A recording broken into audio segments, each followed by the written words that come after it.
Brief history. Gokurakugai, which I'll be calling GG, had a one-shot that people liked. It was about beastmen discrimination in the black market. Then when it became serialized, chapter 1 was changed. It became about fighting demons and took obvious inspiration from Chainsaw Man. People hated it. I wasn't there when it happened, but that's what I gathered. I want to offer a different perspective because I think GG made the right move. I only read chapter 1 to keep it fair. The first problem is what I'll call a weapon. I would say that a weapon is an engaging and exciting method that the characters use to achieve their goals. In both chapters, the weapon was action, but chapter 1's was stronger and had more potential than the one-shot. It was demons and powers. That can create interesting fight scenes and expand into complex magic system that is a source of enjoyment on its own. In the one-shot's action scene, the guy easily beats them all up and the girl shoots a gun to free the mermaids. The action scene isn't interesting and doesn't seem to have much potential. It's not like Alma had a fighting style, so it can't go deep into fighting styles like Kenshin. How would you escalate action scenes like this? Just make Alma beat up larger amounts of people? Sakamoto Days is probably the closest comparison because it's a battle manga without much powers, but I have seen panels and fight scenes, and they go crazy with unique weapons and choreography. It's like Superhuman Jackie Chan. GG could have gone down that route, but I didn't see any unique weapons or choreo in chapter 1. Even if it went the Sakamoto road, I still think magic is much easier to write. And don't underestimate the power of entertaining fight scenes. Even today, JJK and Gokurakugai have strong fan bases in large part due to their fights. So everything has to be a battle manga? No, GG was already in the action genre. I'm saying that the best weapon in writing action is using a magic system because of the limitless potential. Now, did it have to copy Chainsaw Man? No. Could it have made its own unique magic system and kept the enemies as humans and beastmen with magic? Absolutely. Could it have kept the beastmen discrimination? Yes. But I think the shift to magical action was wise. It didn't have to be action though. There are effective weapons that aren't fighting. For example, the schemer genre has the weapon of schemes. Death Note and Promised Neverland are great examples. Characters get what they want by executing detailed plans. Those plans on their own are extremely engaging. You get excited for Chihiro's fights, just like you get excited for light schemes.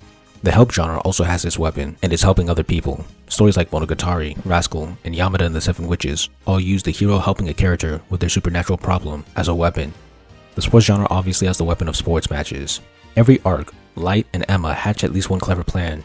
Every arc, Araragi and Sakuta help at least one character. Every arc, athletes play at least one match.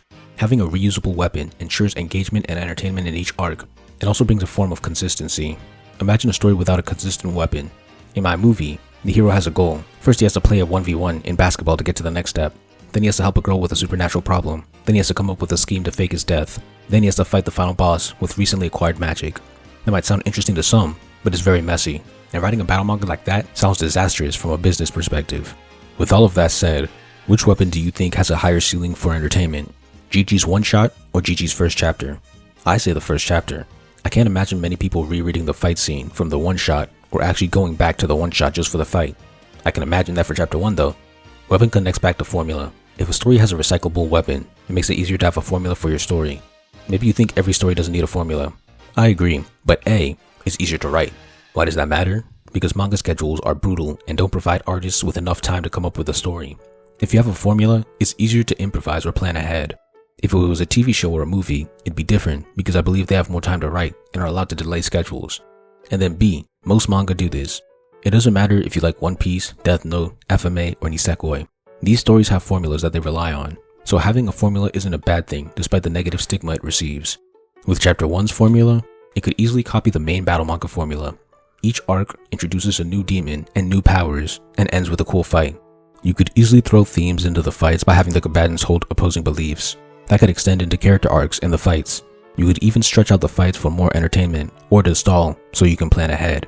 There's so much flexibility with the battle of the week/arc formula. But with the one-shots formula, it's not that easy. It takes extra effort to keep the fights fresh and to insert new themes, especially if the action scenes stay simple. My big question is it even worth it? Let's say the combat is on Sakamoto level. You put all of that effort into the combat, meanwhile Chihiro can unlock a new power and create the same amount of hype. That's tough.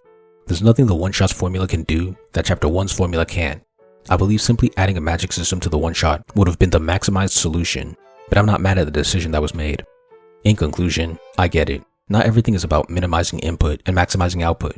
A story doesn't have to have a weapon or a formula to be good. All I'm saying is that from a business and marketing perspective, I understand why the changes to GG might have been made, and I think the right decision was made.